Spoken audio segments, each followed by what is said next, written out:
Have you ever actually committed a crime before? Then go one step further. This, as they say, is where the plot thickens. It's a real game and a real murder. There's absolutely no point in playing another pretend game. Isn't that right? Palomar Pictures International presents. I understand you want to marry my wife. With your permission, of course. Laurence Olivier. You may not agree with this, Inspector, but you take it from me. The shortest way to a man's heart is through humiliation. You soon find out what he's made of. Michael Caine. Why don't I just keep tapping you lightly on the head with the poker until the lump comes up? Can't make a game out of real murder. We'll see. In Joseph L. Mankiewicz's film. You're mad! You're a bloody madman! You are a young man, dressed as a clown, about to be murdered. Of Antony Schaffer's Tony Award-winning play, Sleuth. You actually put a gun to his head and pulled the trigger. As a game? You know the answer to that just as well as I do. We have your note summoning Mr. Tyndall here. Shots were heard, bullet holes made, blood is on the banisters and the carpet. His clothes were hidden in your wardrobe and he has disappeared. Who needs a body? I'm sorry you appear to find this all quite so funny. I did not murder him! It's the truth. Liar.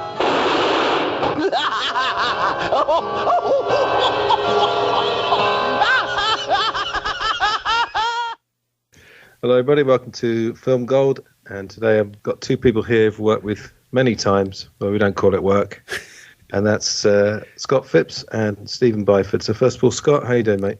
Morning, mate. This is becoming a bit of a regular habit. Yeah, this will be a come down after Jaws, but anyway. No, always a only pleasure. a little one. Always a pleasure. Excellent. And then Steven, how you doing, mate?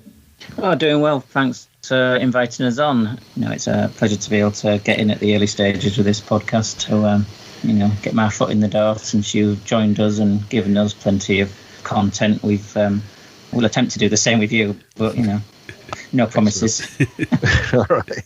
Before we get into it, let's talk about the various podcasts that you guys do. So what we'll do, maybe, Steven, you tell us about the one that the two of you do together, and then Scott, you can talk about the other ones. So go for it, Steven. Yeah, it's Reel Britannia. It's about classic British cinema, really, although the definition of classic British cinema is quite wide.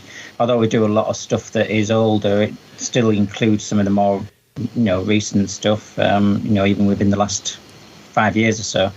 But it covers the wide gamut. I mean, British cinema has such a wide variety within it, from the Bond films to the kitchen sink dramas, carry-on films, the film 4 stuff from the 80s that was particularly iconic, Norman Wisdom, or you've got the full range within there, various gangster films and stuff. So we cover and bounce around on lots of different genres, as it were, and slowly are working our way through various different series, and we do it with a hint of professionalism rather than what you come on and provide an uplift on that.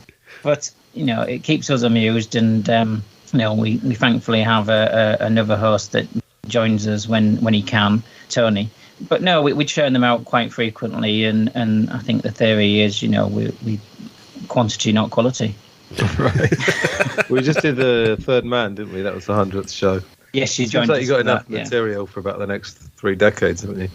Well, it's a joke that I have an ever-growing list of films that I want to bring, and the list is growing quicker than we're recording. So yes, I don't think we'll run out, and we'll be doing this into our dotage as long as Scott doesn't keel over from the 5 other podcasts that he's doing, which he can tell you about now, I suppose. Oh, nice segue. There's a link. There's a Lovely segue. It's almost like I've done this kind of thing before. Go ahead, Scott.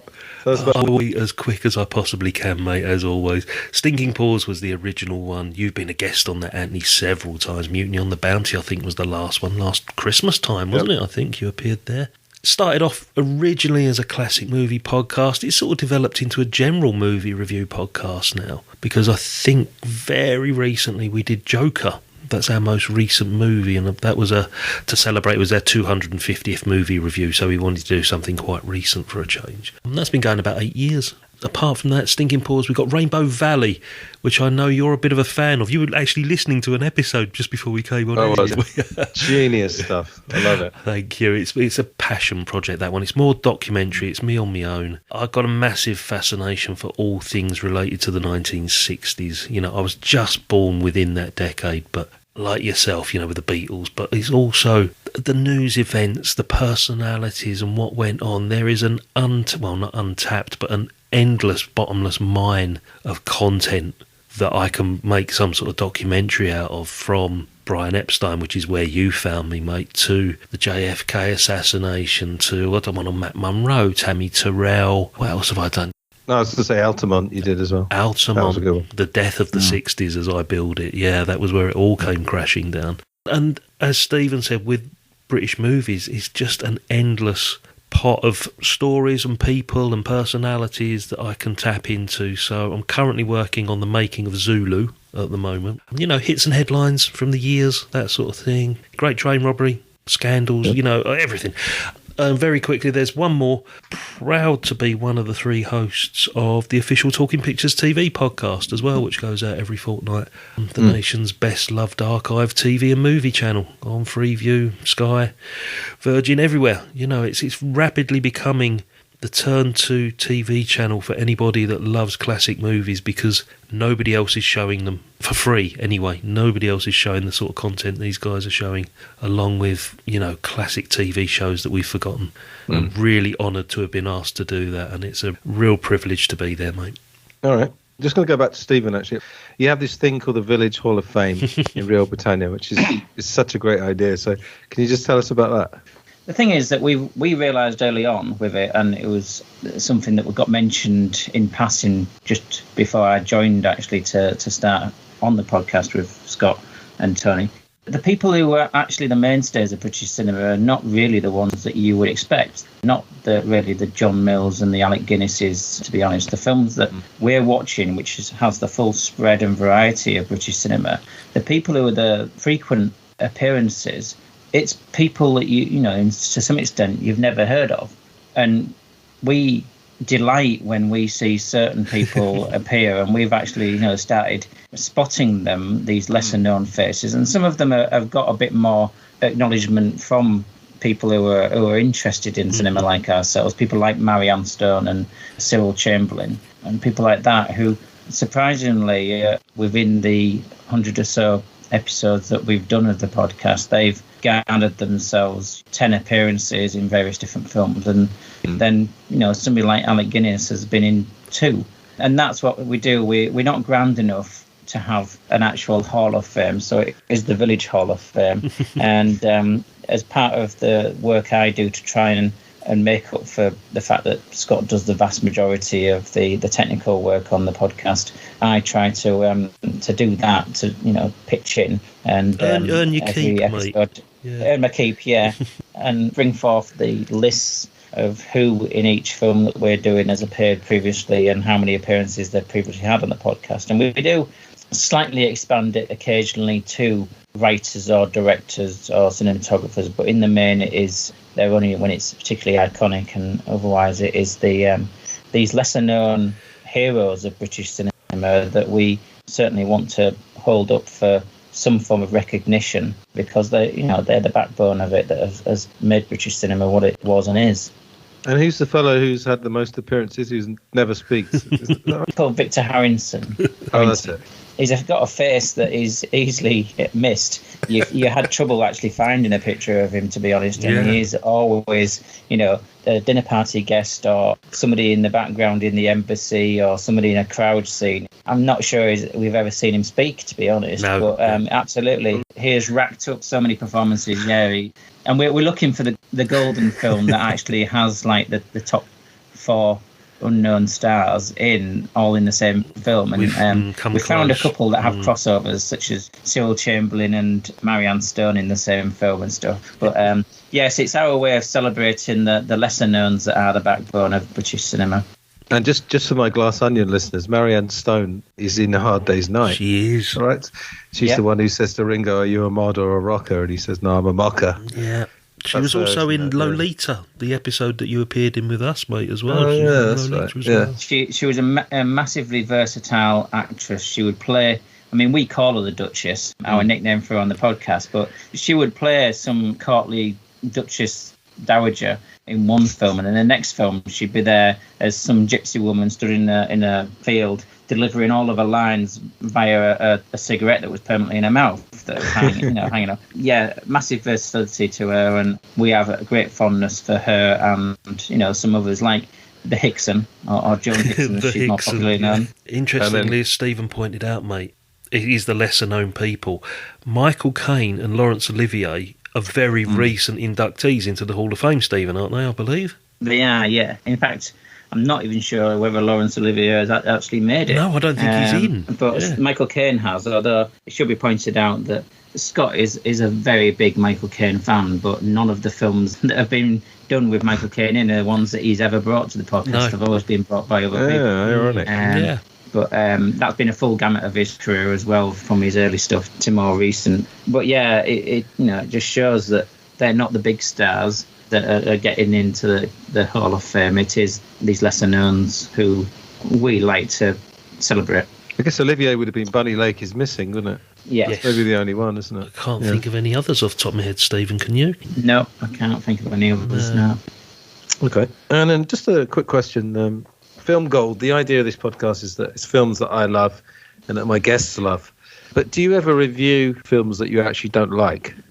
By and large, most of the stuff we've watched, we actually have enjoyed, or at least got some goodness out of. I think there's only been really one film that that was a bit of a bomb with us. Other than that, I think we've managed to escape finding any films that we didn't really enjoy. We try and find some merit in whatever we watch, but if, I don't know, heaven forbid, if we find a movie that we both haven't seen and it turns out to be awful, I think we're quite, sort of in agreement that we will be honest about our opinions. No movie is bulletproof is one of my favourite sayings. No matter what the critics say, if we don't like it, we will say. And vice versa, again, if there's a movie that's generally despised and we love it, we're going to, sing about it from the rooftops. So, and Scott does have a reluctance to give things, like 5 stars a lot of the time because, nothing is perfect. Although there are things that he has, there are things that he does have immense affection for, and he will coach whatever he's saying in that. But we try to accentuate the positives, even if we do, recognise bits and pieces which aren't perfect.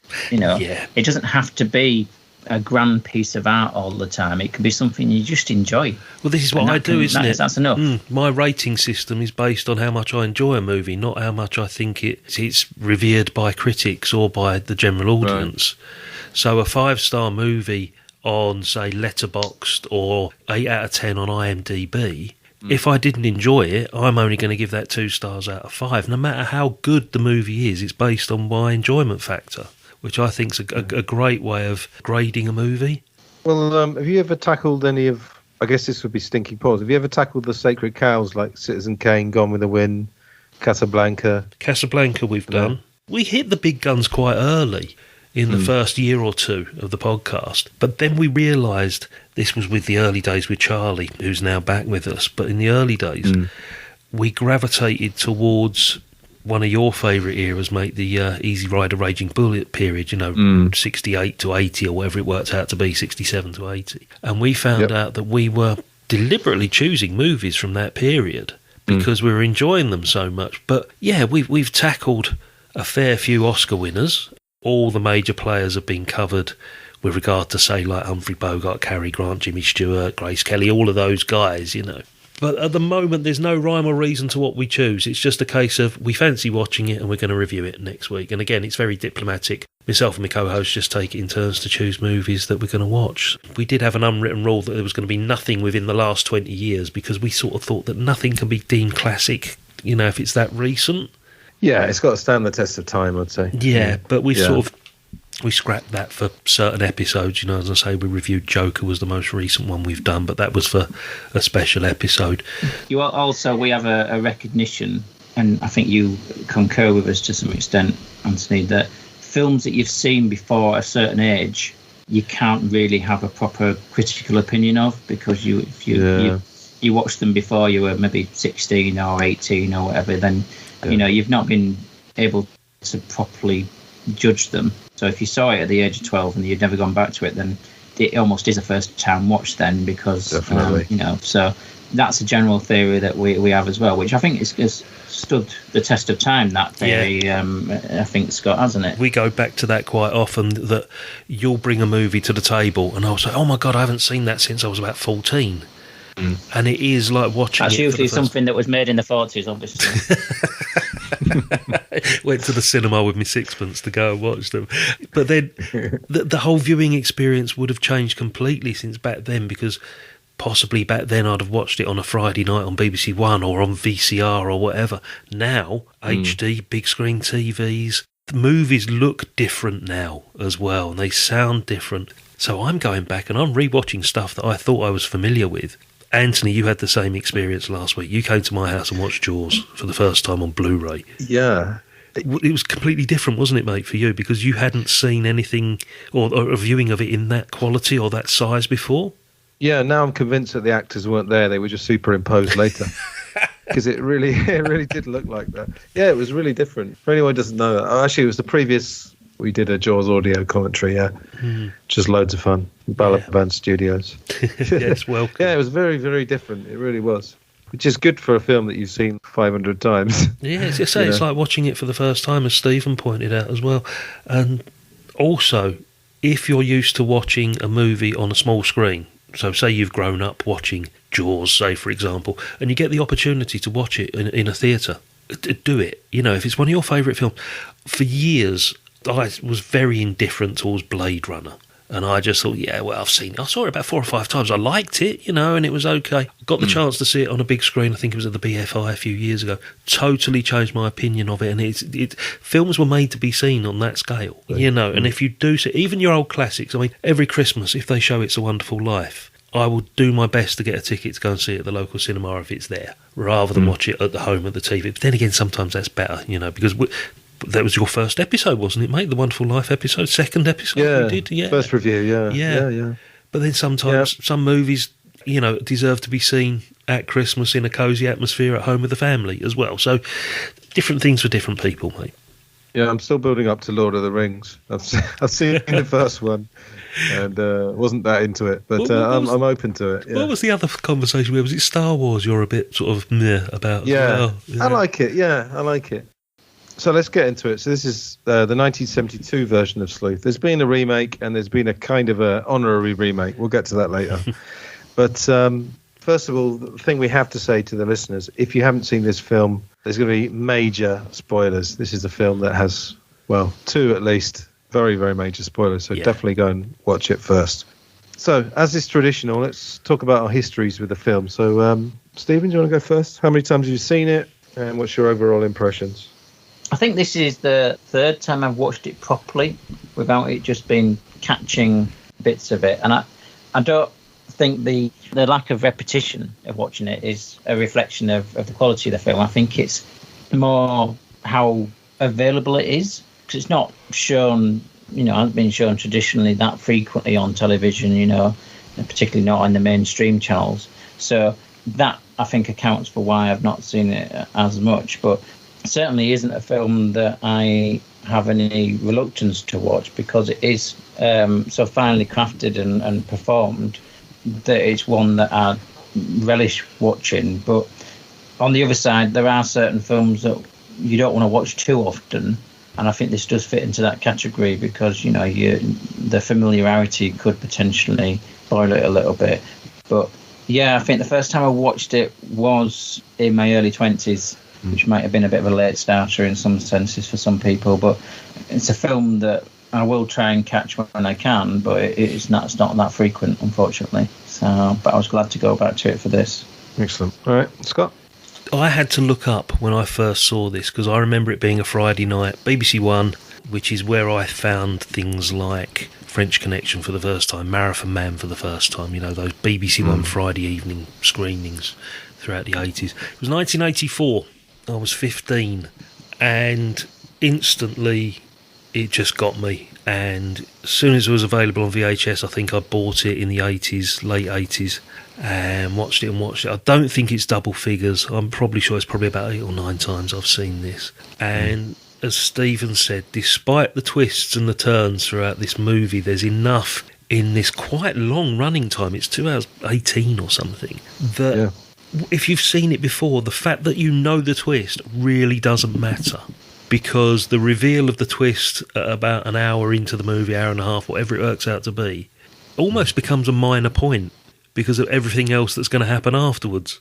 It just becomes even more of a twist, even more of a conundrum, and it just becomes very, very dark. And I think the appeal of this for me is the fact that 2 actors, and that is it, just 2 actors can hold the screen and hold your attention, and you don't get bored, you don't get distracted at all throughout this, and it just is a testament to how great these 2 guys were or are. Yeah, it's one of those things that I know the twist, but I just revel in the 2 of them sort of duking it out, because it's really we'll get to this later, but it's really art imitating life, because it was Caine trying to keep up with Olivier, just as Tyndall's trying to keep up with Wyke. I have a weird kind of origin story. I was about 14, I think. I was on a school holidays, and I bought the VHS, and I watched about the first hour, and then I got, called for lunch or whatever it was. So I stopped, and in fact, I'm going to tell the rest of this story when we get to the twist. So, but then I proceeded, of course, as you'll know, in those days when I was a kid, when I liked something, I just watched it just ad nauseum, and I don't think I ever got bored. But it's been I watched some bits of it in preparation for this, but I know it so well that I didn't actually go back and watch the whole thing. It's just something to do with the house as well. The house always fascinated me, this massive house he lives in and all the sort of secrets that could be uncovered. It's a great example of something that is traditionally going to be stage bound, because it is obviously, an adaptation. Absolutely. That Mankiewicz and the art direction, we need to talk about the guys that are responsible for that. I'm assuming we're going to. But they've managed to create something that was probably literally only one set, on stage, into something that is probably more fascinating than any other movie that goes on different locations. It doesn't have to in this, because there is enough in the background to keep you interested, despite the fact that there's only 2 actors there on screen as well. Yeah, you're quite right, mate. It's just the bits and pieces going on around them, isn't it? Yeah, and I mean, there's obviously themes. I've actually seen the stage play, and there's like a homosexual subtext that I just don't think is necessary in this. So just to go through a few of the particulars. So it's Antony Schaffer who wrote the screenplay for this, directed by Joseph Mankiewicz. Yep. He'd done Julius Caesar, Guys and Dolls, Cleopatra, that you've done a review of, a making of. Yeah, All About Eve was his big one, mate. That was the main one. And his of course. Yeah, and his brother co-wrote Citizen Caine. Yeah, is that film Mank? That's about the brother, isn't it? Yeah. Have either of you seen that? No. No. Right. I will get to that actually at some point. So we won't go through all the scenes, obviously, but this film divides very conveniently into 3 parts, really. And I always forget there's a 3rd part, though. Me too. Yeah, because when you get the twist and you think that's it, we've got the resolution, we've got another hour to go. I kind of remember that there is a bit more to it, but I just parcel it in as like a 10-minute thing with the second part, rather than it being a whole final third of it. So I'm in the same boat there, Scott. Absolutely. Yeah, I think the first part's about an hour. So I think the first act, if you want to call it that, covers nearly half of the film actually. So the other bits are shorter. But they have this tennis metaphor, one set all. But Michael Caine sort of dupes him twice, doesn't he? Yeah. Not only gets him back, but he just he's just sort of pouring it on by the end. So we start, as I said, I was quite fascinated by this house, and we start with the maze. So Michael Caine rocks up and he's trying to get to Laurence Olivier through this maze, which I'm sure there's a metaphor there for sure. And then Laurence Olivier's dictating the latest adventure of his St. John Lord Merridew, isn't it? St. John Lord Merridew, yes. And I like the fact that Michael Caine says that he's never heard of him, or pretends to say that he's never heard of him, which really riles him completely. Absolutely, yeah. It's quite a dark film, but there's lots of levity as well, and they just balance it perfectly. Actually, we were talking about that with Jaws last week, weren't we? Yeah. It's kind of a horror film, but there's laughs in all the right places. So, what do we learn about Laurence Olivier, would you say? Stephen, what do you think about his character? I think all the way through with both the characters, it's a duality where you're seeing the old, traditional British man versus the young and modern, and the immigrant quality of him having a foreign father is played up. So that that's the balance of the two characters, and definitely with Laurence Olivier's character, you get the as the film progresses, you're getting the feeling that the gameplay and etc. is not just harking back to a yesteryear of how to entertain yourself, and particularly in higher society, but it's also partially a plug with regards to manipulation and sadism in a sense, but also it's plugging a gap with his own inadequacies, I think. I mean, he doesn't feel settled enough to engage with the modern world, which is why even his literary works are harking back to yesteryear almost, to the 30s, I think he says. And he is stuck in his own world in that sense that has gone, yet refusing to accept the next coming on, and it's a snobbishness and etc. But there is a darker side to it, which is slowly revealed, and not just with the plot playing out with regards to his intentions, but realizing that the type of man he is, there's just a general cruelty to his life, I think, and manipulation. So that's, I think, where the character comes across to me. Yeah, I mean, it's interesting. You get him performing his play or his mystery story or whatever it is. And there's ego involved in this. And as you said, he's older. He's obviously got a xenophobic side as well. And I'd kind of forgotten about this very quickly. I mean, he gives him a drink when they go inside. Then immediately he just says, I understand you want to marry my wife. Yeah. So they chucked that one in pretty quickly, which I was surprised about. But then you get all these, do they call them automata? These machines he's got in his house. Yes, they're not toys, they're automata. Yeah, that's it. Yeah. Well, they're like these mechanisms, like you set them going and then they'll play a tune and whatever. And I wonder, it's almost like keeping him company, isn't it? Because he lives alone in this house. He supposedly got this Finnish girlfriend, but we learn a little bit about their relationship later on. So he's your typical British eccentric, isn't he? And St. John Lord Merridew appears to be an extension of his character, or he plays out his own fantasies and stories through St. John Lord Merridew. And if you look on the wall where it shows all the novel, like the covers of all the novels that he's written, and there are genuine photos of Laurence Olivier on the back pages of all these covers. That. They're going right back to sort of like 1940 Rebecca era. So he's been doing this for like 30 odd years. So these novels may have been contemporary when he first started them. But as you said, Stephen, it harkens back to that golden sort of Agatha Christie age of the 50s that he's continuing with this character. And the interesting thing about all this automata and all the gadgets and the things that are in the house, none of them have any real purpose. They're just objects that, provide a bit of fun or whatever, but none of them are practical in any way. The whole house is like a fun fair with all these things to get your attention and almost probably to distract you in a way. I'm probably going far too deep into this. Well, I was going deep, saying that it's almost company as well. He's probably like really lonely, and suppose it's like having the TV on all day, isn't it? Basically, just having something going, some noise, some. Well, he's married to this much younger woman who obviously just goes out during the day. You know, once a fortnight she goes to get a haircut. We find out that's how she met Milo Tyndall, and you can imagine she's one of these ladies that jumps in the sports car, goes out for lunch with her friends every day, because obviously Olivier's going to be working on this novel, probably in the maze. You know, because he said it's his own private sanctum. You know, he uses it as his own little escape there. And deep down, it probably is quite a very lonely existence. When you know behind the scenes, you know that the autonomer that, you know, is laughing away, Jolly Jack Tar, the laugh and the noises that actually makes are voiced by Laurence Olivier. Now, whether that is actually tying in with the character, basically he is his only company, or whether that was just a convenient technical point to just get him to do it since he was on hand rather than getting somebody else to do it. I don't know, but he is surrounded by all of that as company, and then elsewhere in the house you can obviously see that he's surrounded by the stage plays of his own work.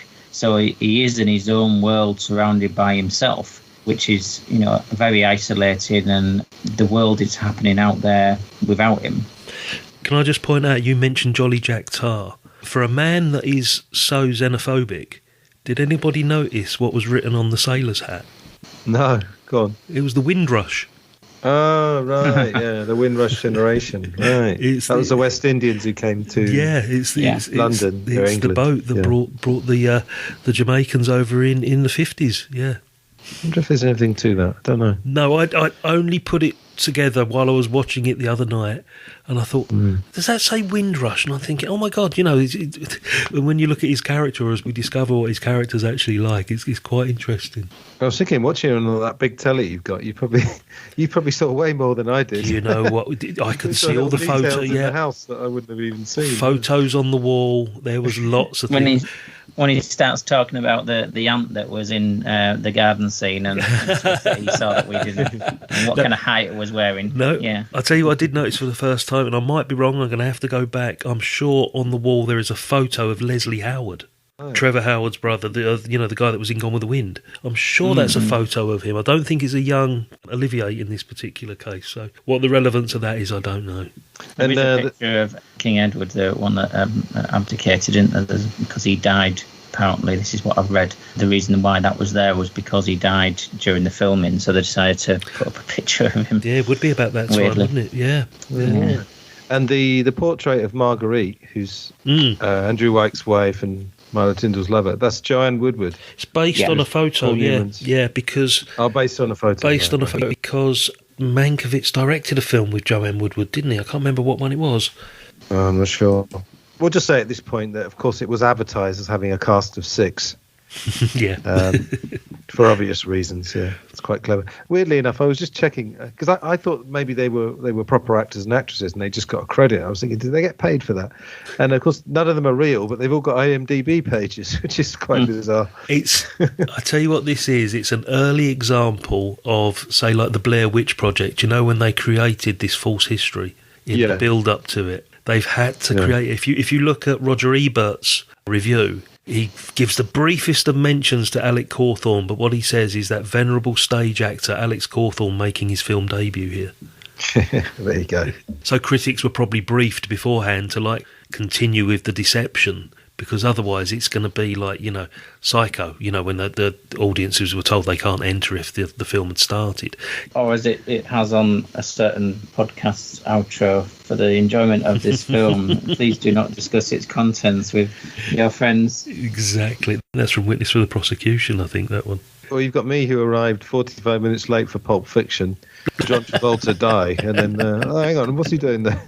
He appeared again. So well, on that subject, that ties in. We'll have a segue on that. That originally they were after Alan Bates to be playing the Caine role, and he got halfway through the play, saw the character that he would be playing in the film die, and decided not to do the film and walked out of the play at that point.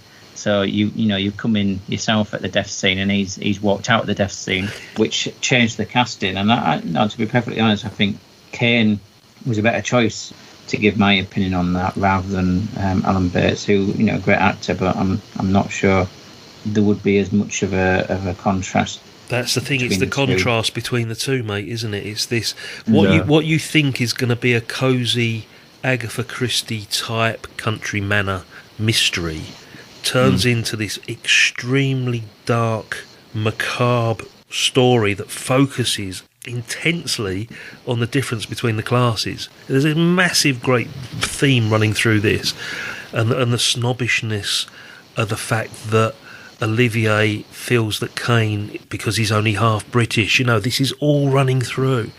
Absolutely. And it really, for the first time, if you've not seen this, what you think you're going to get and what you're expecting is totally different. It's cat and mouse on an intense scale towards the end. And I mean, a lot of it, of course, comes from the script because it's got such psychological depth. But I'm wondering, again, to hark back to last week, Scott, when we were watching Jaws, we were talking about, did Robert Shaw needle Dreyfus? Because, I mean, it's very similar if you think about it. A younger guy, he's needling him constantly. Is he doing that for the good of the film, or just because he feels like it, or because he's had a few drinks? And did Laurence Olivier, Michael Caine in his autobiography, I think I've read a couple of them actually, he says, Olivier, I had to stay with him. I had to up my game. So I think a lot of credit, because originally it was going to be Antony. Anthony Quayle played it on stage. He was on stage, yeah. And I like Anthony Quayle, but I totally agree with what you said earlier. Sometimes when you see films when you're young, it doesn't count. But this one, for some reason, I think it was to do with the big house, the maze. I watched this when I was 14, and I totally got it, and I've loved it ever since. So it was interesting. Because I was going to come to the bit with the clown. Obviously the plot thing is, I want you to burgle my house, and I'll get money from the insurance. And he dresses up as a clown, and then Michael Caine's suddenly a kind of a sort of Cockney buffoon. He can effortlessly go into that. It's brilliant. And they have that whole sort of routine. You hear the music, and they pretend they're at the circus, don't they? That's it. It is. It's, as I say, this is what you think is going to be this almost light-hearted comedy caper. Within seconds after, the breaking in dressed in the clown costume, all the hilarity with the ladder and the putty and all of this lot suddenly becomes very dark. And it's literally within a sentence. Bang, it's there. And you're like, okay, this isn't what I was expecting here. And that's it. If you hadn't been gripped before, you certainly are gripped at that point. And the clown bit's like relief as well, because they have that music, da, da, da, da, da, and he falls over, and it's a total false sense of security, isn't it, really? And as you said, you get the bit during all of that where Olivier is setting up the dynamite to blow the safe, but he's putting on all the voices of like the housekeeper and puss, what's that noise there? I'll be all on my own, Absolutely brilliant, superb. Yeah, and he got one of the things I was going to say, like, again, sort of psychological thing, he's very comfortable in his environment, and when they play snooker, and obviously it's quite funny because Michael Caine doesn't get a single shot. So we know Andrew White's good at snooker, so he probably invites people. The same as Kubrick would play chess with people because he knew he'd beat them. Yeah. So there's a bit of ego going on there. Deliberately set up, mate, yeah. Yeah. Right, with the humiliation, isn't it? The smaller way, the humiliation of what he considers his lesser by, playing a game which the other person isn't almost playing. They don't know they're playing. They're not actually, don't even get a shot at it. Which is because he sees that, the game, as it were, that he's playing with the entirety of the visit. It's a game to him. And, Michael Caine's character is in the same way, just a pawn in that, not actually an active piece. He's just been, played with. And that's the snooker game, and then the bigger plot line. You're talking as far as he's concerned as Wake. You're talking of humiliation. One thing I noticed for the first time in this, and as I say, I've seen this 8 or 9 times. Guys, when they come in from the maze, and obviously there's no ice or no gin or whatever it is, he hasn't got no vodka, has he? That's it. And he comes in and he pours him a drink. Caine sits down in the chair, but Olivier remains standing up, and there's one particular camera angle where it looks like Olivier is towering over Caine, because Caine is at this very awkward angle, craning his neck and looking up to his right to try and get in the eye line of Laurence Olivier. And it's like one of those bully boy tactics, like in interviews where they put the potential candidate in a low seat. Absolutely, yeah. And it's that, and I never noticed this before. Olivier is totally in control here, because obviously he said, I hear you want to marry my wife, blah, blah, blah, this is why you're here. And straight away the dominance is totally evident, and the uncomfortableness of Michael Caine is clearly there on the screen as well. And it was all done in a very clever camera angle. You go back and watch it, where he's literally giving him his first drink or his second drink, and where he stands, I think, by the fireplace or in front of it might even be in front of all the pictures of himself, which is even more of a sort of dominant sort of image, There's like lots of me looking over you. Caine looks so awkward there. It was very, very clever. Seating him down like he's another one of the autonomer that he just gets to press buttons on. Yeah. Yeah. The other theme, of course, they're battling over this woman, basically. And Olivier's got the money, but Michael Caine's got Tyndall's got the youth. And as we find out, as I said later, about Andrew Wyke's sexual prowess. I like it where he says, I'm an Olympic sexual athlete. And he says, I bet you concentrate more on the sprints than the long distance nowadays, eh? And he goes, I could copulate for England at any distance. Again, but that's all due to the screenplay and based on the excellent script that was the play itself, Yeah, the same writer. Yeah. That's it. Yeah. Because Schaffer wrote Frenzy as well, thinking about it. Oh, I didn't know that. Yeah, he wrote. That's the same year. Yeah, he wrote a screenplay for Frenzy, so there's a lot of similarities between the two if you were to dig under the surface. Yeah, and then we get this big reveal that he's going to kill him. And what's the line that was used in a song lyric? I'm sure from the Smiths. You know that one. Yes. Jumped up pantry boy who never knew his place. Yeah, so he has him on the stairs, and I think Michael Caine, his autobiography, he said this was the point where Olivier really turned it on. Went into full Olivier mode, and I think it's pretty convincing. And then obviously we think he's got shot, and he goes down the stairs, and that's the end of Act 1. And that's where Alan Bates lost interest, Stephen, as you're saying. And then we get a whole other scene, and you've got Olivier. Is it Cole Porter who's listening to? Anything Goes is Cole Porter. Yeah. And strangely enough, within those lyrics of that, there's talking about gigolos. Obviously, is meant to be a reference to the Milo character played by Michael Caine, that he's a gigolo there, to entertain the rich woman rather than actually being a serious contender for lifelong romance and pairing up. Because there's a reference, isn't there? Because he's got hairdressing salons. Yes. And he says in London most of them have got Latin lovers. Are they in the West Country, aren't they? Wiltshire? I think so, yeah. I mean, the actual house that's used for the exterior shots, I believe, is in Dorset. He mentions travelling into Salisbury. Reference to the local constabulary, I can't remember what the town is. They Salisbury. But obviously the accent, Salisbury, that's it. Obviously the accents that are adopted for the locals are obviously West Country accents. Yeah, there's a funny bit where I was going to say it's not until the very end that you get any Cockney from Michael Caine, but he says the ladies like it, because he's speaking quite obviously not as kind of clipped as Laurence Olivier, but yeah, that was a funny touch. There's one more bit of Cockney, mate, where he falls off the ladder. Yes. He says, my boot got stuck, the glass broke. Oh, that's it, yeah. We used to laugh because there's another bit actually where he goes, what about the servants? It's like, why is he suddenly talking like a Cockney? So there were a few, But you get, in this scene you get Laurence Olivier, or Andrew Wyke, sorry, it's just him to a T, isn't it? Caviar, Cole Porter, and sort of dancing in this really pompous way. And we see that he's got obviously lots of different wings to the house. Each bell is from a different wing, isn't it? Yeah. And then we get the entrance of Michael Caine. Now, I'm going to, Inspector Doppler. Now, I'm going to finish my origin story here, because I watched about an hour of this film, and then I got called for something important, like lunch or something.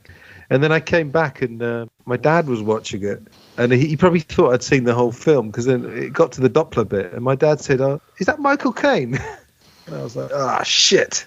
Oh. See, I never got to know whether I guessed. Yeah. I can't remember from my first viewing when I realised. I remember that I'd realised it was Michael Caine before the reveal, but I can't remember at what point, because it was so long ago going back now. But I think it was the eyes that gave it away for me. Yeah, there's a little touch later when you see the reveal. I'll get to that. But Stephen, did you guess it was Michael Caine? Yeah, I mean, from my memory of my first watch, it was actually a little bit of me going, well, that's obviously Michael Caine. Why are we meant to know it and the character isn't, or is he just playing along that he doesn't? Because I was partially expecting it to be that he was playing along, pretending that he didn't know it was Michael Caine, and I thought that's why it was a bit more obvious that it was Michael Caine. But as it turned out, that was just something for the audience, as it were. So maybe I'm remembering myself as being too clever by half. But no, I mean, whether it would have been better if he was even more obscured, a pair of glasses on as well or whatever, or whether it's better that the audience does get to realise it at some point before that Wyke gets to be able to spot it himself. If you get it before he does, then you're waiting for him to get it. But if you don't get it straight away, then you feel like you're in on the deception then. So maybe that's why it wasn't a perfect disguise. It was that you could start spotting, like you say, with the eyes or whatever, you could pick it out. For some reason, it did occur to me it was a good job they didn't get Sean Connery for the role, because obviously the accent would be the same no matter what he was wearing as a disguise, wouldn't it? Yeah, if he's a Lithuanian sea captain in Hunt for Red October. And then the Spaniard in... Highlander, Yeah. But that's interesting. Because you'd think really Andrew Wyke, I mean, for all his faults, he's probably a very, very observant person, for being a writer, and his whole life is deception in a way. Yeah, that said, I'll never know whether I would have known it was him or not. I kind of feel like I would have guessed about halfway through. But it's interesting because, in a funny way, it's almost Andrew Wyke's wet dream, isn't it? Having to outwit a sort of supposedly bumbling policeman. I think that's why he doesn't notice him, because it is this almost cartoon-like caricature of a police officer saying all those cliched lines that have been written 1,000 times in 1,000 different detective novels. I think he's more fascinated that somebody actually like that exists, so he doesn't see through the disguise. Yeah, he's like a character from one of his... And it's playing up to his prejudices, And he's distracted by the fact that all these people that, I've been writing about all these years, there's somebody out there actually like it, Yeah, these people actually exist. It's a good deception, because obviously we think as an audience, we may have guessed it was Michael Caine, but we're still kind of playing along, I suppose. Yeah. And you get all this evidence that turns out to be false. But we think, it's a total red herring, because we think old Doppler is busy solving it. Is there anything else to say about that before he reveals himself? Anyone got anything?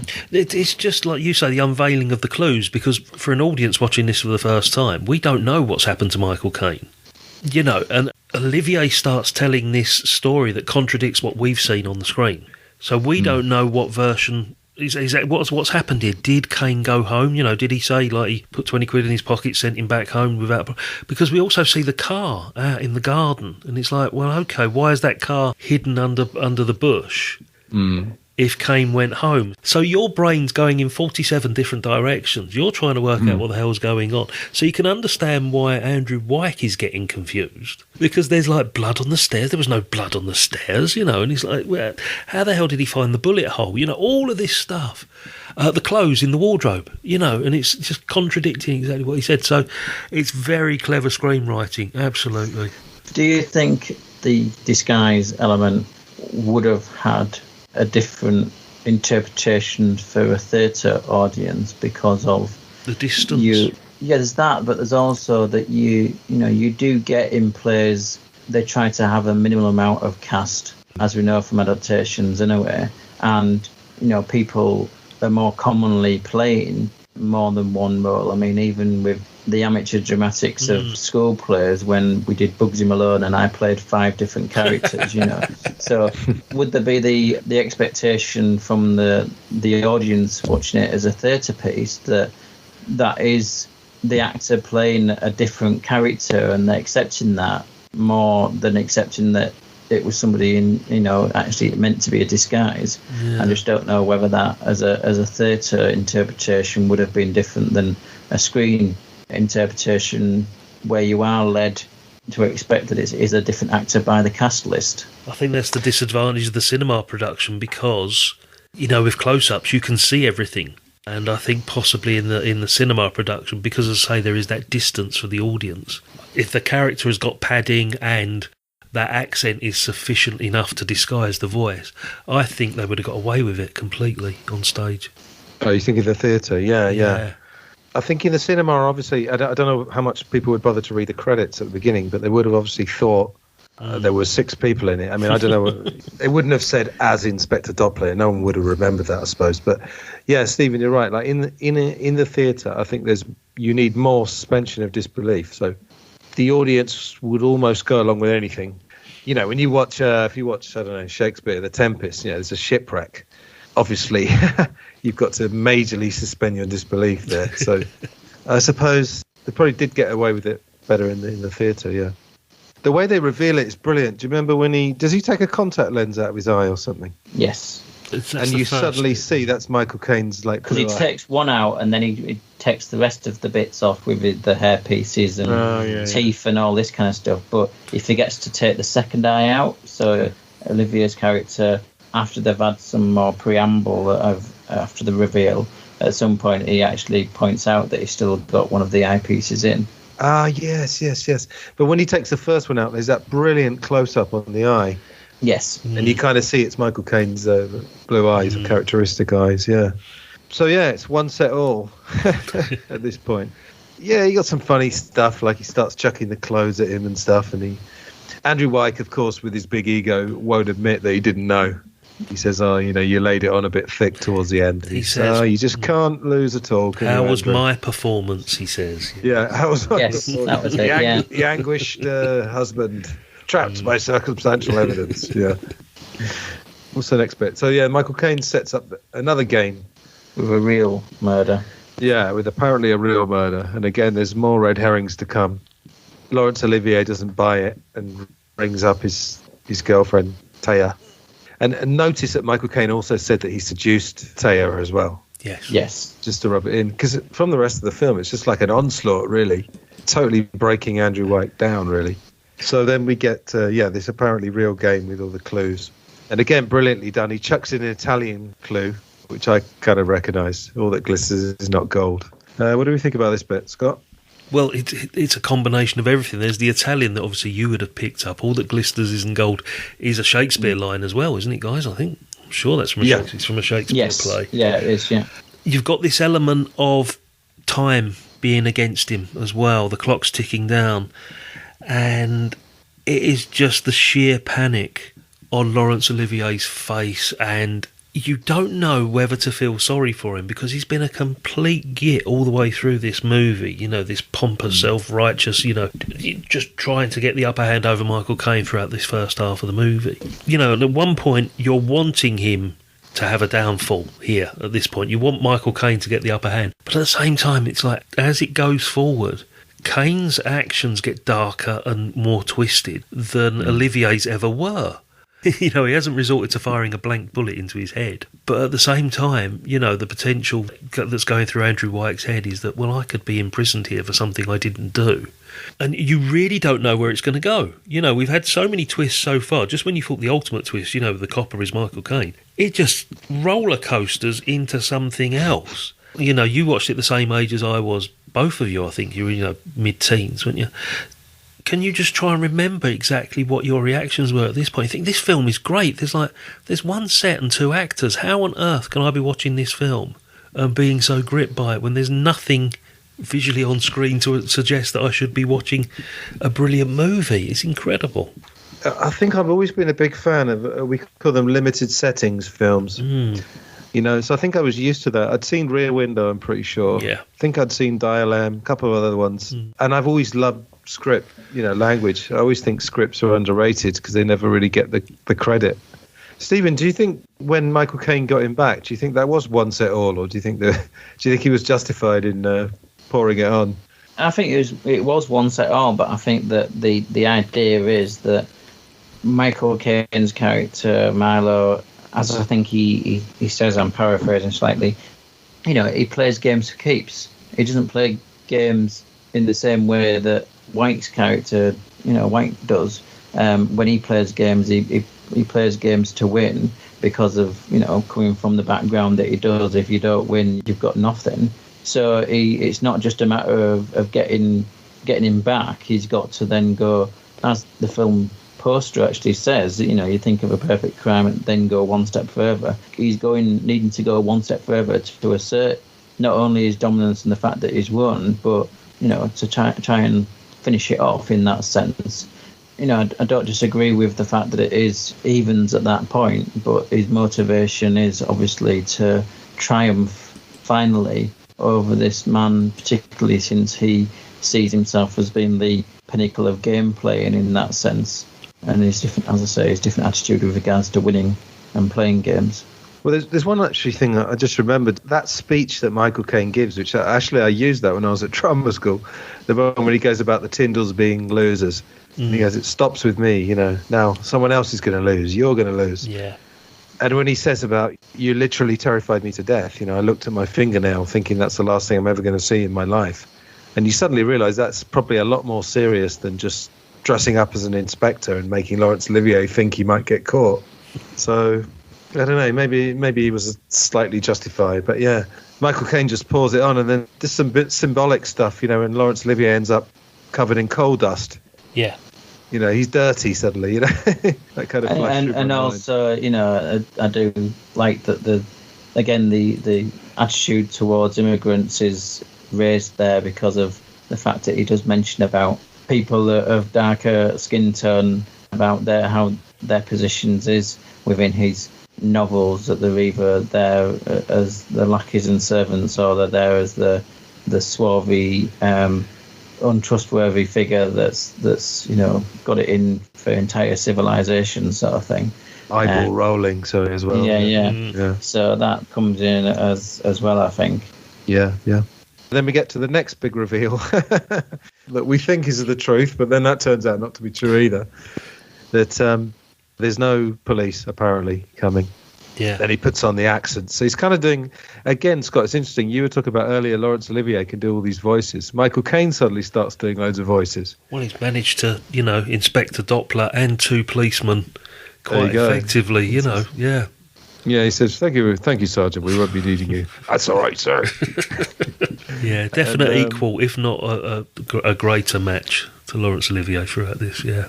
Yeah, well, I was just saying earlier, it's art imitating life, because I don't know if you guys have read either of Michael Caine's autobiographies. Oh, yes. But he talks about, Olivier was such a ham. I mean, it would have been exhausting. Is it something that actors do, like they manipulate the marks so they get more, they're right in front of the camera or something?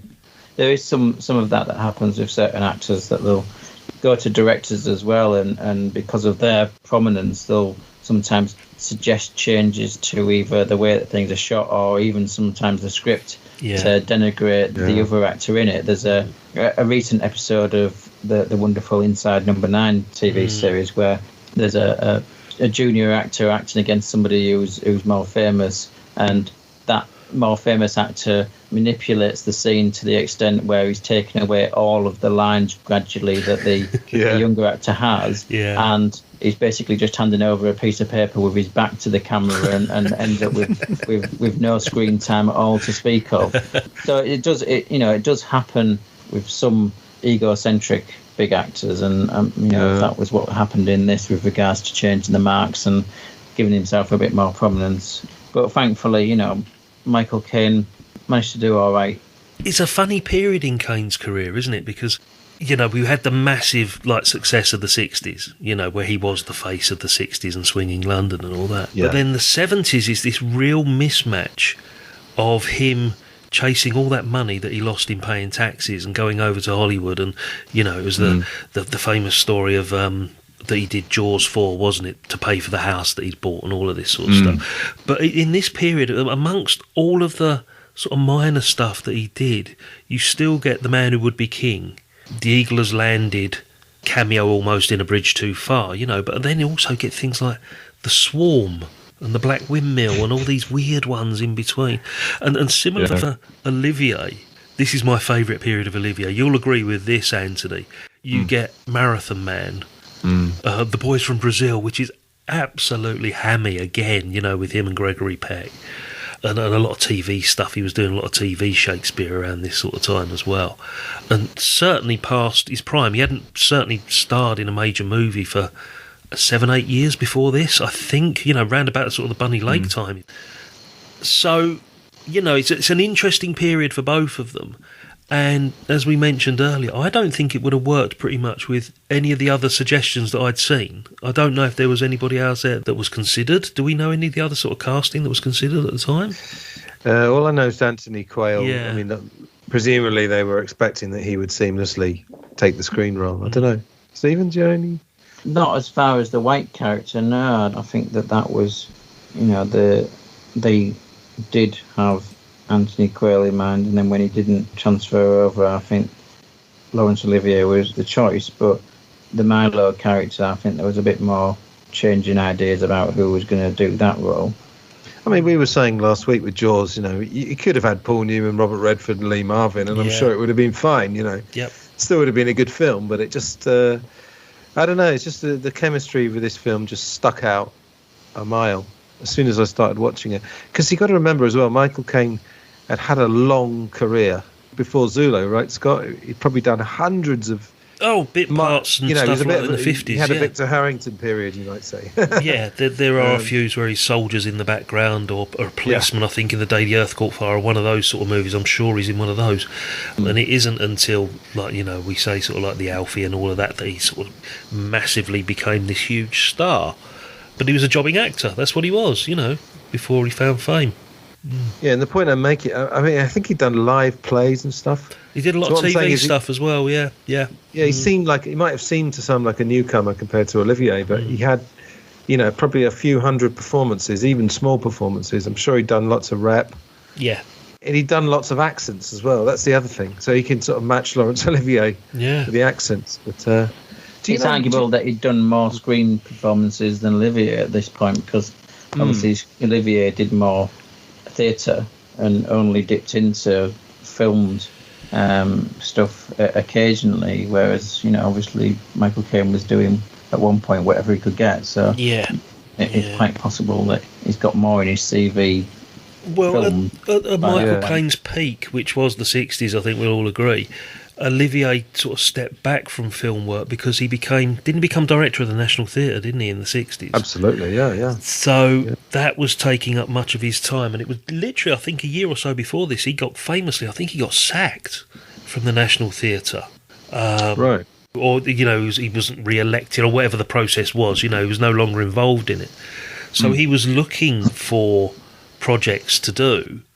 And as I say, Antony Quayle, I think, was Schaffer's choice, wasn't it? But Mankiewicz overruled it. And, it's just a fascinating period in their careers, as I was saying. The 70s, people overlook the Michael Caine 70s period. It goes, oh, no, they sort of dismiss it, and it's not until late 80s that, there's this resurgence and the interest in him again. But for Olivier as well, it's three of his finest movies in this period, as I say, Marathon Man, The Boys from Brazil. They're not possibly the greatest movies ever made, but for me, they're three of my favourites, Oh, I think Marathon Man is. Marathon Man is one of the greatest movies ever. I'll agree with that, flick chart. But no, with Michael Caine, I think the kind of awakening I had to what a brilliant actor he was Get Carter. Yeah. Because I was exposed to him probably I think I saw Jaws 4 at the cinema, and the 80s was a pretty rough period. Yeah. Then, of course, I discovered Alfie, and of course he got very much stuck with that. But then, what's Alfie got to do with Get Carter? I mean, you couldn't get two more different characters. No. I mean, he's got the darkness. I think I had seen Get Carter before this, I think. Okay. But with Laurence Olivier, I want to ask you, in terms of his film career, I've seen Rebecca. There was Wuthering Heights, but they're late 30s, and then the next thing I know is Bunny Lake. So what was he doing? Well, he won two. Was he doing film work? He won 2 Oscars, didn't he? He did Richard III and Henry V. He did have a bit of success somewhere in the middle. Right. Hamlet and Henry V. Was there anything else? Richard III, was the other big one there as Which one, sorry? Richard III was another big Shakespeare adaptation that he did. Into Shakespeare, Yeah, the 40s, Rebecca, Best Picture winner. He had this sort of Hollywood career, didn't he, for quite a while. Famously married to Vivian Leigh, wasn't he, round about that sort of time. But before that, I mean, he actually does a cameo in The Magic Box and some of these other massive sort of British movies that have these huge ensemble casts. But up until then, The Entertainer, 1960, kitchen sink drama. Yeah. It's always lumped in with the kitchen sinks. And Spartacus, some big Hollywood stuff that he does. Oh, yeah, of course. And Battle of Britain he was in as Battle of well. Britain, which would have been late 60s. Oh, What a Lovely War would have been late 60s. But as I say, the 60s, I think from 65 onwards, I'm sure it was the National Theatre years for him, so he didn't do too much cinema then. All right. Let's just get to the end of the film, the last bit of the plot here. So it's revealed that possibly the police aren't coming. And then he's questioning his manhood, saying, Taya said you're impotent. And then according to, I was reading on Wikipedia today, I think the thing that actually persuades Olivier to kill him is when he says he slags off Merridew. Yes. The Merridew character says snobbish, ignoble minds or something like that. Yeah, it doesn't. He twists Andrew White's quote from earlier. He couldn't care less, about, he's lost his wife, he's lost his dignity, he's been humiliated, but you slag off the guy that has earned me all these millions over these years. Yeah. Because I think it is a part of him, like I say, it's an extension of his own persona. Yeah. Forgotten something as well. Doppler has heard of him. When he's dressed up as Doppler, Doppler knows who Singered Lord Merridew, and I'm sure that was a little device by Milo Tyndall as Doppler to get in Wyke's good graces. Yeah. So it shows that when he did, unless he's done a lot of reading in the 2 days, he obviously, at the point at which he was claiming originally that he didn't know the character or the books, he obviously did, and was just playing him at that point himself. Right. Yeah, so Tyndall's about to leave. Wyke shoots him finally for real. And then, of course, the final big reveal is the police are coming. And this last 5 minutes, I just watched a clip of it the other day. It's just brilliant. Michael Caine, he just does look like he's been shot. Yeah, the way they do it, something to do with the angles. Mm-hmm. And then we get the final parting shot. And this is where my Carry On reference comes in. Okay. Well, it's only Sid James. As he's dying, he says, don't forget to tell me it's just a bloody game. And then you get the Cockney laugh. And then all the automata and all the things all start up. And presumably that's a bit of surrealism because you can't start them all up with one button, can you? No. But then it also, as the camera pans back, doesn't it turn into one of those dioramas that he has in the cellar? It becomes like a fake sort of stage thing, doesn't it? So, Right.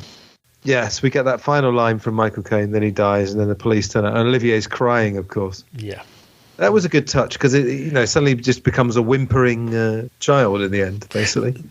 The bit that gets me, and you've just sort of highlighted it or just reminded me there, mate, if we'd gone through this last 5 minutes and Caine has been pretending that the police are on their way, blah, blah, blah, and then he says, no, they're not coming, and puts on the police voices, no, thank you, sir, and all this lot to prove that they're not.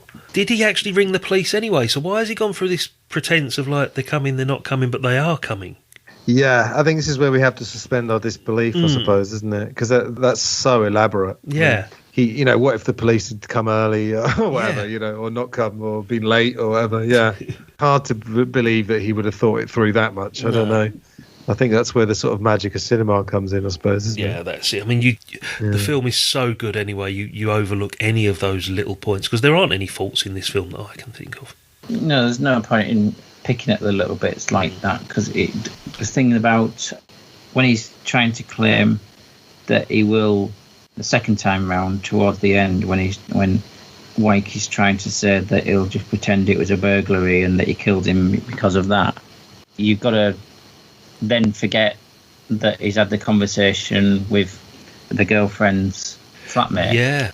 Because otherwise that wouldn't quite work. So, little things like that you could pick apart, but we don't think any of us are the type to do that, and it's not necessary, and you don't get anything that's absolutely spot on perfect. So that is inconsequential, really, when you look at the film in its round and the detail that it does actually throw with you that works so well. Like, you've gone over already, the stuff about the pictures of him looking down upon Milo at various points, and the awards, I suppose, and all these kind of things. There's various bits in this that the detail is greater than picking out the occasional bit that's questionable. Yeah, there's enough that's real to, it's a balancing act, really. We've been sufficiently drawn into this film that we're going to forgive that. It's kind of like, Shawshank Redemption. No, I plenty don't of know. holes I that he believe escapes, that. but we just want it to happen. So, Well, he can't escape if there's not a hole, to be fair. Well, yeah. Oh, yeah. Do you want to go on this tangent? I don't know. He opens the pipe, all the sewage comes up, and then he looks through the pipe, and it's completely empty. Well, not completely empty, but anyway. Now, the point I'm making is that we're sufficiently drawn in. We want this thing to resolve in a satisfying way. You say? Yeah, and I think the way it does resolve is not necessarily what you would have expected. It, even to that last, to the last 5 minutes, it keeps you guessing. Really, it does tie in with the very dark nature of the second half of the movie, though. It's a perfect dark ending for a dark second half. Yeah, and having the Jolly Jack Tar laughing, it's mocking. It makes it more horrific in a way. Yeah.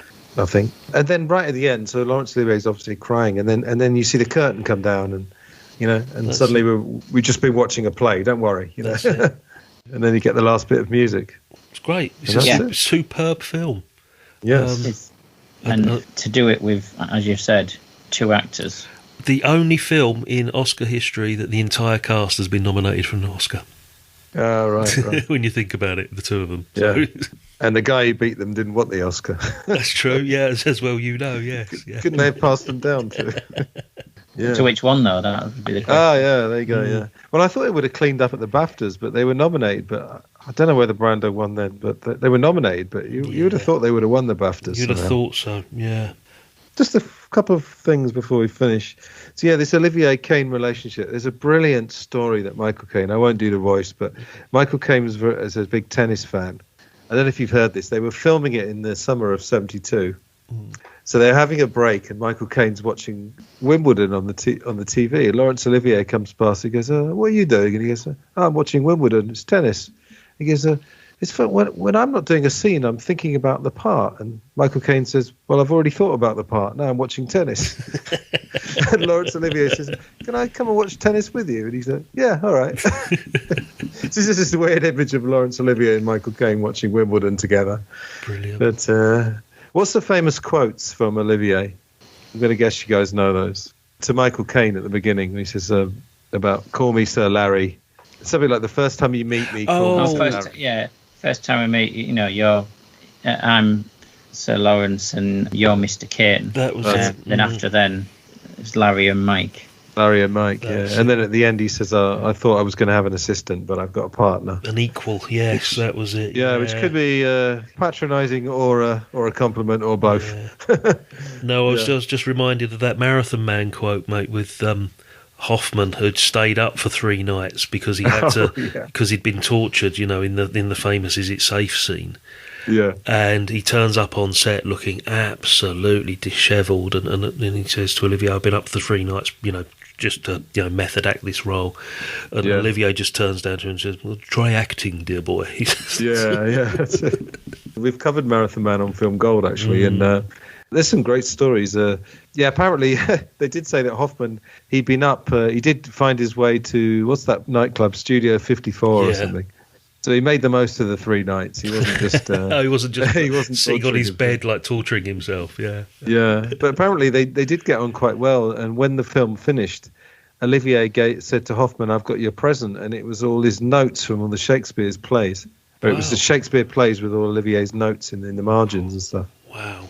Yeah. That was nice. So there's been one remake, and there's a sort of as I said earlier, honorary remake, Death Trap. Have you seen that? You guys? Yes, I've seen Death Trap. It's not a remake as such. It's just a very similar movie. It's very similar play, isn't it? Yeah, and of course, I think Caine plays the older guy. I mean, it's only 10 years later, in fact. The older guy rolled brilliantly, and obviously Christopher Reeve is suddenly, the equivalent of Milo Tyndall. Yeah. But I noticed something, because I watched that fairly recently. It's got the harpsichord music at the beginning. Oh, right. It really makes you feel like you're kind of in the world of Sleuth almost, but obviously in a very small setting. It's an honorary brother to this movie, isn't it? It's a great companion piece, I think. Have you seen that, Stephen, Death Trap? No, I don't think I'm aware of it, but I'm not sure I've actually seen it. I think it's worth a watch. Yeah, again, there's a couple of twists in there, isn't there, mate? You know, that you're not expecting, and it's definitely a movie of two halves as well, and they are spiritual cousins as such. You know, they're great movies to watch together. Based on a play, obviously, as well. Yeah. Ira Levin. Yeah. And directed by Sidney Lumet, so it's got some clout there. Yeah. And then we got the remake, the glorious remake. I watched it just as a Michael Caine completist point of view. Never go back to it, mate. Absolutely not. It falls smack bang in that category of why. There was no reason. Yeah. There was no reason for it. There was a theme at one point, wasn't there, with kind of positioning Jude Law as being like the successor to Michael Caine. Yeah. You know, they had the Alfie remake and stuff. And whether that was tying in, I'm not really sure whether that was intentional or whether it was just opportunism or where that was coming from. But it doesn't surprise me you say it's not really standing up, to be honest, Scott, that it is the lesser. I mean, you know, remakes generally are the poor relation of the original, not in all cases, but in the majority of cases. But despite having Michael Caine in it really doesn't surprise me that it doesn't work. It's a shame because you've got Harold Pinter writing, Kenneth Branagh directing, and then Laura and Caine. You know, could have worked. I don't know. They decided that they set it in this sort of very kind of... Is it a big house? I can't even remember. It seems very pokey. I think rather than all of the automata and the toys, it's all sort of modern day gadgets, if I remember rightly, computer gadgets or something, and it's this big glass house rather than a country manor. That's all I can remember. I watched it when it first came out and had no intention of going back to it. But there's the thing I remember, I think I watched some clips recently, it's just no chemistry either between Caine and Law, and you think maybe there would have been, and they actually did it so Pinter didn't repeat a single word from the original script. But it almost felt like it's a script it's almost pretty much the same, but then he just made a point of not repeating a single word, seems almost for the sake of it. You know, if you like this film, I guess watch it just for, like you say, completist's sake. That's it, yeah. I'd definitely go for Death Trap over the remake. 100%. Yeah, oh God, yes, absolutely, yeah. All right, final thoughts. I think we've had a good stab at this anyway. Anyone like to end with anything? Stephen, do you want to go first there, mate? Yeah. I mean, we spoke very much early on when we were talking about other podcasts. We were talking about rating systems and stuff, and I have an obscure personal rating system which is based upon what people should do with regards to if this particular film, how much they should go out their way, really. And this is a film that people should definitely go out their way to try and look for, I would say, because the quality is there and it keeps you gripped. It's not a matter of being as simple as the premise is, because there's so much in there, the dialogue and the performances and the cinematography as well. It does keep you gripped, and whether that would be if you were lucky enough for it to be on a cinema, which I doubt, unless there was some kind of anniversary performance of it or something, or showing of it. But otherwise, I would recommend people go out the way to see it, and see it as big as possible, like Scott has, to pick up on all the details. Apart from the first scene when they're out in the garden, the rest of it is quite dark and dingy in some ways, the way it's inside, which adds to the feel of it. But absolutely, people should go out their way to look for this film and to allow themselves to absorb it, properly at the right setting as well, because it deserves every minute of screen time it's there. Scott, you can have the last word. Well, from my point of view, if I had a top 20 list of movies, it would be in the top 20. It'd be a 5-star movie across the board. Just to highlight something Stephen said, it's not easily accessible, actually, this movie, is it? Because basically what happened, it fell into the hands of this really bizarre company that makes pharmaceutical products called Bristol's Myers Squibb in the mid-80s, I think it was, or the 90s, who had an entertainment division which they dissolved. So the movie's rights, the distribution rights, are sort of in limbo at the moment now, and it's never been reacquired or reacquired at all. So I think DVD copies of this are sort of changing hands at £60 a time on eBay at the moment. So it is quite difficult to see. for the listeners that have stuck with us, if they haven't seen the movie, we have spoilt the life out of this. So I'm wondering what enjoyment they're going to get going back and watching this movie, knowing what they know now. But I'm hoping the majority of your listeners are fully aware of the movie and have been listening to our comments on it. And hopefully they're going to be in full agreement that it's just a very clever movie, considering that it's one set and two actors, considering that it is now 50 years old. It is two actors, not necessarily at the peak of their career, but at the same time just proving that they were the two best choices for this type of movie. Yeah. From a Reel Britannia point of view, Stephen, quintessentially British, it has to be. Absolutely, yeah, with the two of the most iconic male stars of British cinema absolutely in it. And the way it does play up, though it's just after the 60s, it does play up that 60s Britishness along with the more older world Britishness in Laurence Olivier's character, and so it's covering the range there as well, so that there's so many ways in which this is absolutely, achingly British. And highly recommended, that's all I can say. Yeah, absolutely. All right, that was great. So another piece of film gold in the can. And thanks for being on the show again, and then I'm sure we'll be working together, or we will, won't we? We have plans. We have plans. Emily. What else? Reel Britannia, Fish Called Wanda, you're penciled in for. Yeah, that'll be the next one. All right, just one more time. So, Reel Britannia, Sinking Paws, Rainbow Valley, Talking Pictures TV. That's enough. Yeah, I drew the line at 3. All right, final thanks, and we'll talk soon. Cheers, mate. Bye-bye. Thanks for having us. If you'd like to support my work across my 3 podcasts, which are Film Gold, Glass Onion on John Lennon, and Life and Life Only, go to buymeacoffee.com/Antony Rotunno, where you can make a one-off donation or take out a monthly or yearly subscription, which will give you early access and bonus podcast content. Thanks again for listening.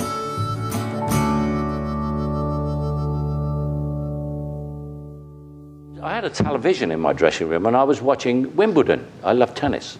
And he came by my dressing room and he went, "You're watching television?" I said, "Yes." I said, "It's Wimbledon. I love tennis." He said, "You mean you can watch television between takes?" I said, "Yes." "I don't think I could do that." He said, "I work between takes. I'm always thinking about the part between takes."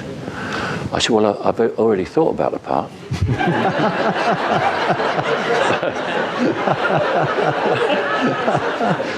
And I thought I'd watch Wimbledon.